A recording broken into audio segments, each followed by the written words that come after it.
Ovdje mobilni.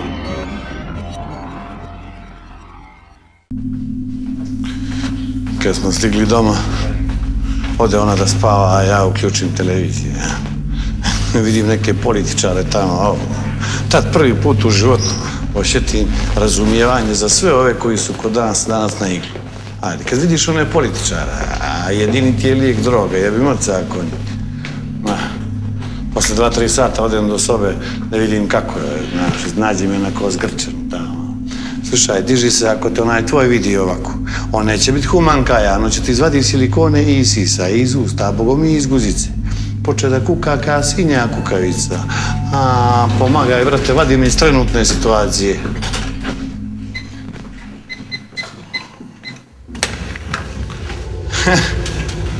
I šta ću ja onda?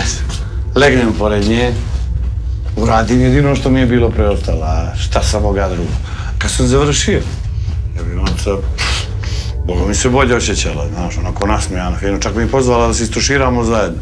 Ja bi, koliko sam dobar i pristana, zazvoni mobilni, znaš, tamo dok sam mislio da mu jebe moca što me prekida ovaj trenutak seksa, kad prepoznao ono bio gazda. Pitao me je li ko puca na nas ili bilo kakvog drugoga napada na tjelesni integritet žene.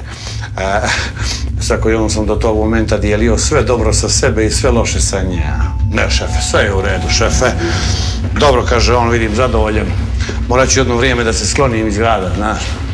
Dokad, pitam ja, čisto da bi znao koliko još mogu ovu da skidam s droge, a da me niko ne ometa. Pa dok me ne skinu s potjernica, veli šef, odlično, odlično, sve sam razumio, sad znam da je stvar u mojim rukama, kad je stvar u mojim rukama, onda je mnogo lakše.